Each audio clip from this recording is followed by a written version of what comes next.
All right, good morning once again. Welcome to your unique devotion.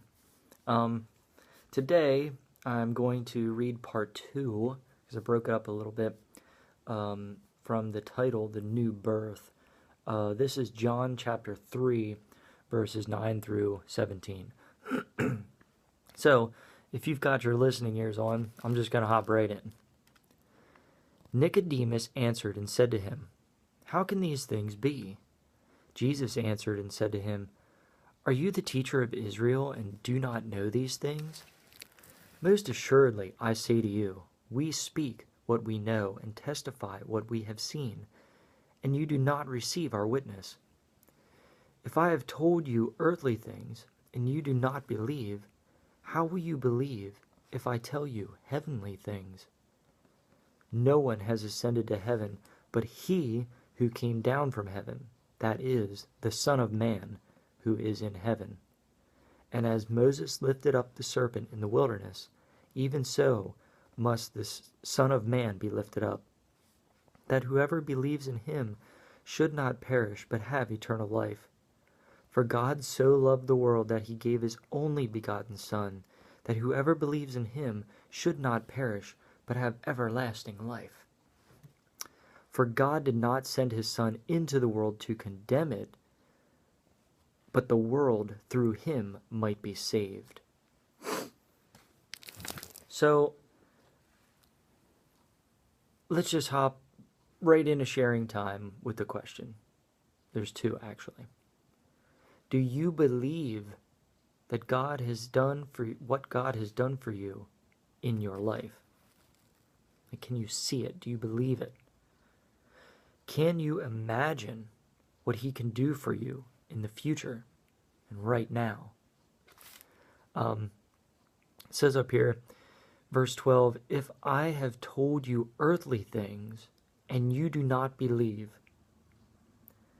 So think of the earthly things, all the things that are going on around you, your physicality and outward, the things that you have, the people that surround you, all the circumstances that surround you.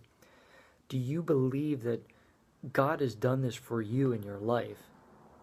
Can you see all the majesty and how he's placed everything where it needs to go? And then it finishes with, how will you believe if I tell you heavenly things? Like, if you can't see God with your own physical eyes, how are you going to see it up here in heavenly? Now, I think that the Jews back in the days, especially in the Old Testament, there's multiple layers to how things were written. It isn't just you read a phrase and that's what it is. You read the phrase and actually each letter within the phrase, like in the Hebrew, gets broken down into certain meanings. So there's multiple levels of meanings here. So don't just think of heaven as a place far away that you have to imagine like a storybook, but think of heaven as in the mind also. Because if you look at the heavens and the stars and the galaxies and how they're formed, it's a very similar structure to how the brain looks when things are firing and things are moving. So think of it in those terms because it makes it more real for you in your life right now. Both are the same, I believe. I think there's multiple levels to the meanings here, and that's what Jesus is trying to get at by giving a little bit of imagery and talking about it in the ways that he talks about it.